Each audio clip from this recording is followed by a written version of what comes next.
இது போன்ற கதைகளை தொடர்ந்து கேட்க இப்போதே குமார் ஸ்டோரிஸ் சேனலுடன் இணைந்து கொள்ளுங்கள். மறக்காமல் லைக் பண்ணுங்க, ஷேர் பண்ணுங்க, கமெண்ட் பண்ணுங்க. இந்த கதை முழுக்க முழுக்க கற்பனை கதை மட்டுமே.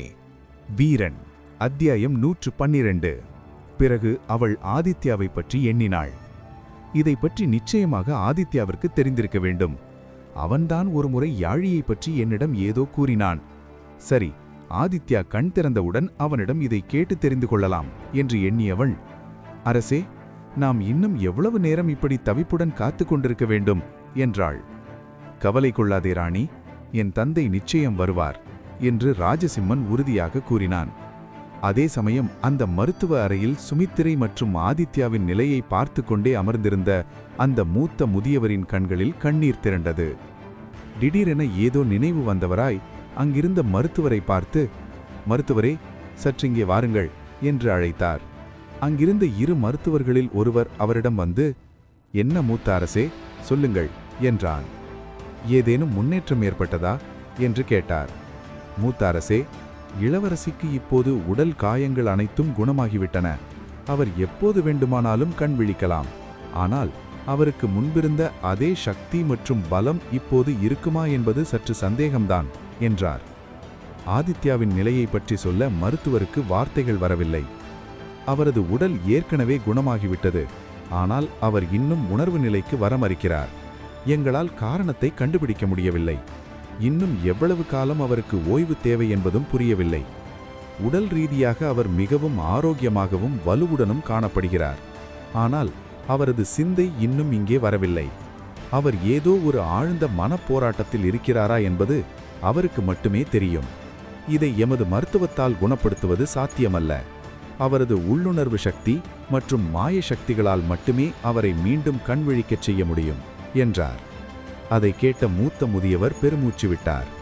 அப்படியென்றால் நிச்சயமாக ராணி கூறியது போல் அந்த ஆன்மீக ஆத்மப்படிகம் அவரிடம் வந்தால்தான் அவர் கண்விழிப்பார். சரி, நீங்கள் உடனே சென்று பொன்னியை இங்கே வர சொல்லுங்கள் என்றார். அதை கேட்டு அதிர்ச்சியடைந்த மருத்துவர், மூத்த அரசே, என்ன சொல்றீங்க? பொன்னியை அழைத்து வருவதா? பொன்னி அங்கிருந்து நகர்ந்தால் இளவரசியின் தாயாருக்கு என்ன வேண்டுமானாலும் நடக்கலாமே. மூத்த அரசே, தயவு செய்து பொறுமையாக இருங்கள் என்றான் அந்த மருத்துவர். முதியவர் அவனை ஒருமுறை முறைத்து பார்த்தார். எனக்கு அனைத்தும் புரிகிறது. ஏன், உன்னால் சற்று நேரம் அங்கே சென்று என் மகளை கவனித்துக் கொள்ள முடியாதா? அந்த அளவிற்கு நீ பதவீனமானவனா? பொன்னி அவர்கள் உங்களை விடவும் மருத்துவ சக்தியில் சிறந்தவர் என்பது எனக்கு தெரியும். ஆனால் இப்போது பொன்னி இங்கே வரவேண்டியது மிகவும் அவசியமாக இருக்கிறது என்றார். உடனே கையெடுத்து கும்பிட்ட அந்த மருத்துவர், அரசே, நான் அப்படி சொல்ல வரவில்லை. பொன்னி அவர்கள் கடந்த சில மாதங்களாகவே உங்கள் மகளின் பாதிப்பை கட்டுப்படுத்தி வருகிறார். இப்போது நான் இடைபுகுந்து அந்த மருத்துவத்தில் ஏதேனும் சிக்கலை செய்துவிட்டார் அவருக்கு, அதனால் வேறு ஏதேனும் விபரீதம் ஏற்பட்டுவிடுமோ என்றுதான் பயப்படுகிறேன் என்றான். அதெல்லாம் ஒன்றும் நேராது. எனது மகள் அந்த அளவிற்கு ஒன்றும் கொடுமையானவளோ விசித்திரமானவளோ அல்ல. அந்த பாதிப்பை கட்டுப்படுத்த தேவையான சக்தி உன்னிடமும் இப்போது இருக்கும். இப்போதைக்கு பொன்னி இங்கே வருவதுதான் முக்கியம் என்று கராராக கூறினார். இவருக்கு என்ன ஆச்சு? ஏன் திடீரென இவ்வாறு பொன்னியை இங்கு வரவழைக்கிறார்? 3 மாதத்திற்கு முன்பு அவர் இங்கிருந்து செல்ல வேண்டும் என்று உத்தரவிட்டதே இவர்தானே. இப்போது நான் அங்கு செல்ல வேண்டுமா? என்ன ஒரு கொடுமை என்று மனதில் அதை நினைத்து பயந்தவன், அந்த மருத்துவ அறையின் கனத்த அமைதியிலிருந்து வெளியே வந்த அந்த மருத்துவ சிகாமணியின் முகம் கடுகடுவென இருந்தது. உள்ளுக்குள் எழுந்த ஆத்திரத்தை அடக்க முடியாமல், அடச்ச, விதியை பார்த்தாயா? இங்கே அரண்மனையிலேயே தங்கியிருந்து அரசர்கள் முன்னாடி நம்மளோட பெருமையை காட்டி மாபெரும் மருத்துவர்னு பேரெடுக்கலாம்னு பார்த்தா, கடைசியில அந்த பைத்தியத்துக்கு சிகிச்சை கொடுக்க என்னை அனுப்புகிறார்களே. அங்கு போனா அது என்ன பாடுபடுத்த போகுதோ தெரியலையே என்று ஆத்திரத்துடன் புலம்பினார். அவர் அந்த வெளிவான நட்சத்திர நகரின் மையப்பகுதிக்கு அருகில் இருக்கும் ஒரு அடர்ந்த மர்மமான குகை போன்ற பகுதியை நோக்கி தன் குதிரையை தட்டிவிட்டார். அந்த குகையை நோக்கி குதிரை பாய்ந்து சென்றது. அவர் போகும் வழியெல்லாம் தனது ஆதங்கத்தை வார்த்தைகளாக கொட்டிக்கொண்டே சென்றார். இப்ப எதுக்கு அவருக்கு இந்த பொன்னியோட ஞாபகம் வந்து தொலைஞ்சது? அரசராக இருந்திருந்தால் நிச்சயமா என்னை இந்த இடத்துக்கு அனுப்பியிருக்க மாட்டார். இங்க இவள் என்னை என்ன பாடுபடுத்த போறாளோ?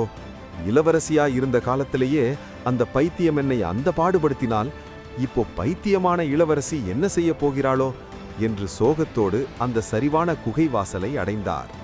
குகை வாசலிலேயே 2 வீரர்கள் இரும்பு தூண்களைப் போல ஆஜானுபாகுவாக நின்றிருந்தனர். அவர்கள் கைகளில் கூர்மையான வாள்களும் ஒளிவீசும் கேடயங்களும் இருந்தன. தூரத்திலேயே குதிரையில் வரும் மருத்துவரை பார்த்த அந்த வீரர்கள் சட்டென்று தங்களது கேடயங்களை முன்னே நீட்டி வழிமறித்தனர். "நில்! யார் நீ?" என்று இடிமுழக்க குரலில் கேட்டனர். உடனே அந்த மருத்துவர் பதற்றத்துடன் குதிரையை நிறுத்திவிட்டு தன் கையில் இருந்த இரகசிய மருத்துவ முத்திரையை எடுத்து நீட்டினார். "நான் மருத்துவர், பொன்னியை காண வந்துள்ளேன். மூத்த அரசர்தான் என்னை அவசரமாக இங்கு அனுப்பி வைத்தார்" என்று மூச்சிரைக்க கூறினார். அந்த முத்திரையை வாங்கி சரிபார்த்த அந்த 2 வீரர்களும், "சரி, உள்ளே போங்கள்" என்று கூறி வழிவிட்டனர். குதிரையை ஒரு ஓரத்தில் கட்டிய மருத்துவர் தயக்கத்துடன் அந்த குகைக்குள் நுழைந்தார். மற்றொரு வீரன் அவருக்கு வழிகாட்ட முன்னே சென்றான். வெளியில் பார்க்க வெறும் கருங்கல் பாறைகளாலான குகை போல தெரிந்தாலும் உள்ளே செல்ல செல்ல அந்த சூழல் பிரமிக்க வைத்தது. சாதாரண கல் சுவர்கள் மெல்ல மெல்ல பனிப்படலமாக மாறி ஒரு பனிக்குகைக்குள் நுழைந்த உணர்வை தந்தது. இதற்கு முன் சிகாமணி இந்த இடத்திற்கு வந்ததில்லை என்றாலும் இதை பற்றி பல கதைகளை கேட்டிருக்கிறார்.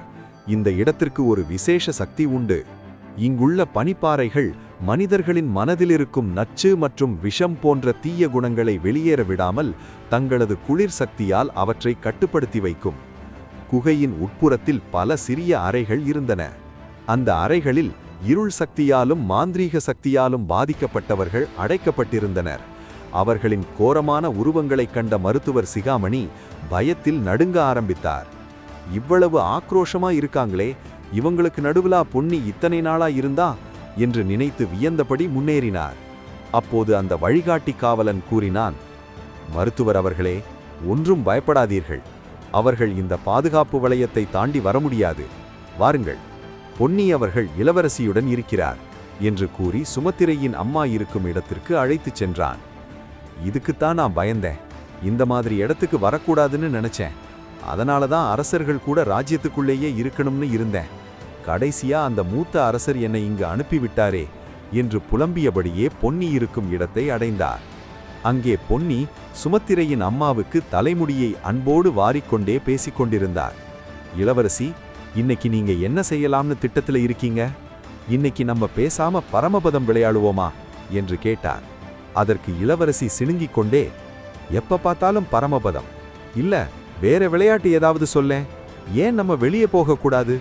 நீயும் தினமும் வெளியே போகலாம்னு சொல்றே தவிர இதுவரைக்கும் என்ன வெளியே அழைச்சிட்டு போகவே மாட்டேங்கிறியே, ஏண்டி?" என்று கேட்டாள். அதற்கு பொன்னி சாதுரியமாக, "இல்லை இளவரசி, வெளியே மிகவும் அதிகமான வெயில் அடிக்குது. நீங்க வெளியே போனா அந்த வெயில்ல உங்க மேனி கருத்து போகும், அழகு பாழாகிவிடும். அதனால தான் சொல்றேன், நம்ம எவ்வளவு நாள் இந்த பனியிலேயே இருக்கமோ அவ்வளவு நம்மளோட அழகு கூடிக்கிட்டே போகும்" என்றாள். பிறகு அங்கிருந்த ஒரு பனிப்பெண்ணை கூப்பிட்டு, "ஏய், உன்னை விட நமது இளவரசி போது அழகாகத்தானே இருக்காங்க, நீயே சொல்ல" என்று கேட்டாள்.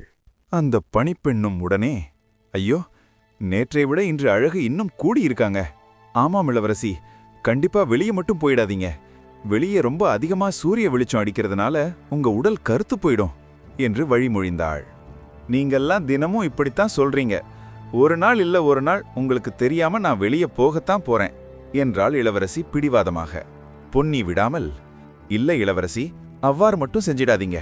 நீங்க வெயில்ல போய் கருத்து போயிட்டீங்கன்னா அப்புறம் நீங்க அடையாளம் தெரியாம காணாம போயிடுவீங்க. அப்புறம் உங்களை கண்டுபிடிக்கவே முடியாது. அப்புறம் நீங்க யாரும் இல்லாத அனாதை மாதிரி நிக்க வேண்டியிருக்கும்" என்று அவளை சிறு குழந்தையை மிரட்டுவது போல் நடத்தினாள். "ஓ அப்படியா? சரி சரி, அப்படின்னா வெளியே போகல. சரி, இப்ப விளையாடுவோமா?" என்று அவள் கூறினாள். அப்போது அந்த பனிக்கோட்டையின் அறையின் கதவை தட்டும் சத்தம் கேட்டது. அந்த சத்தம் கேட்ட உடனேயே பொன்னியின் கண்கள் சிவந்தன. "யார் இப்ப வந்திருக்கிறது?" என்று கோபத்துடன் திரும்பி பார்த்தாள்.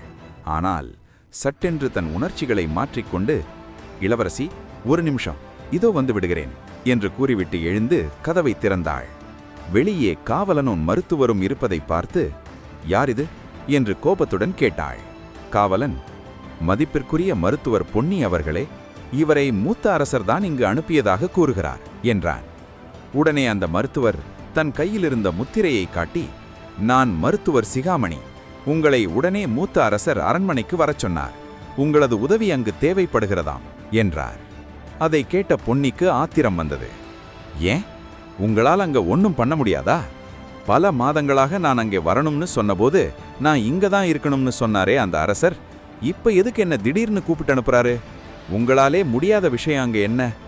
அங்கேதான் ஒருத்தர் மகா மருத்துவர்னு இருந்தாரே, அவர் எங்க போனாரு என்று பொன்னியின் கோபம் வார்த்தைகளில் வெளிப்பட்டது. அதை கேட்ட மருத்துவர் சிகாமணி, என்ன மன்னிக்கணும் பொன்னி, நீங்க கேட்கிற கேள்விக்கு எதற்குமே என்கிட்ட இப்போ பதில் இல்ல. ஆனா இப்போ உங்களது உதவி அங்கே தேவைப்படுதுன்னு மட்டும் அரசர் கூறி அனுப்பினார் என்றார். அப்படி அங்க என்னதான் நடக்குது? இளவரசியை விட்டு எக்காரணத்தை கொண்டும் வரக்கூடாதுன்னு சொன்னவர் ஏன் இப்போ என்னை உடனடியாக வர சொல்றாரு என்று கேட்டாள் பொன்னி. நகரத்தில் அப்படி என்னதான் நடக்குது, என்கிட்ட தெளிவா சொல்லு என்று கர்ஜித்தாள். சிகாமணி தயங்கியபடியே கடந்த சில நாட்களாக நகரத்தில் நடந்த அனைத்து விசித்திரமான சம்பவங்களையும் விளக்கினார். அதை கேட்ட பொன்னி திகைத்தாள். இவ்வளவு பாதிப்புகள் நடந்திருக்கு, அரசர் ஏன் இதை பற்றி என்கிட்ட தெரியப்படுத்தவே இல்லை?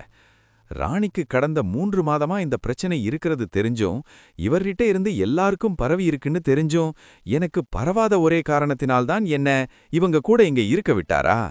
இப்ப ஏன் என்னை இங்கிருந்து அழைக்கிறார் என்று யோசித்தாள். அவர் சிகாமணியை பார்த்து, சரி, அந்த பாதிப்பிலிருந்து நீங்க எல்லாம் எப்படி தப்பிச்சீங்க என்று கேட்டார். அது எமக்கே தெரியவில்லை. அரசர் இந்த பாதிப்பு வந்த உடனே சில மருத்துவர்களையும் வீரர்களையும் அரண்மனையிலேயே தங்க வச்சிட்டாரு. அப்படித்தான் நாங்க தப்பிச்சோம். மற்ற மக்கள் எல்லாரும் இன்னும் பாதிப்புல தான் இருக்காங்க என்றார். சரி, இப்போ என்னதான் நிலைமை என்று கேட்டாள் பொன்னி. இப்போ ஒரு மர்மமான சக்தி நம்ம எல்லாரையும் காப்பாத்துது என்றார். என்ன மர்மமான சக்தியா என்று பொன்னி வியக்க, ஆமாம், நமது முழு நகரையும் ஒரு மாபெரும் தங்க கவசம் சூழ்ந்துள்ளது. அந்த கவசத்திலிருந்து சில விசேஷமான மருத்துவ குணம் வாய்ந்த சக்தி தொடர்ந்து வெளிப்பட்டு கொண்டிருக்கிறது. அது மக்களின் சக்தியை நிலைநிறுத்தி அவர்களை நிலையாக வைத்துக் கொள்ள உதவுகிறது என்றார். எந்த மாதிரியான மருத்துவ குணம் வாய்ந்த வாசனை அது என்று பொன்னி குறுக்கிட்டு கேட்டாள். அது என்னவென்று தெரியவில்லை, ஆனால் அது அனைவரையும் தற்சமயம் வரை உயிரிழக்காமல் தடுத்து கொண்டிருக்கிறது. அந்த புதிய மருத்துவர் இளமையான மருத்துவர் என்று கூறினாயல்லவா, அவர் வந்த பிறகுதான் இவ்வளவு மாற்றங்களா என்று கேட்டாள் பொன்னி. ஆமாம், நீங்கள் வெளியே வந்து பார்த்தாலே உங்களுக்கு தெரியும், இந்த இடத்தின் மேலேயும் அந்த கவசம் சூழ்ந்துள்ளது. அந்த இளைஞன் வந்த பிறகுதான் எல்லாம். அது மட்டுமில்லாமல் மகா மருத்துவர் பயன்படுத்தும் அந்த மருத்துவ பாத்திரத்தையும் இப்போது காணவில்லை. அந்த இடத்தில்தான் அந்த மருத்துவர் மயங்கி கிடந்தார். அதுதான் இப்போது சில சந்தேகங்களை வீரர்கள் மத்தியில் ஏற்படுத்தியுள்ளது என்றார். சிகாமணி, உண்மையிலேயே அவர் மருத்துவரா, இல்லை இங்கிருக்கும் மக்களை அழிக்க வந்தவனா?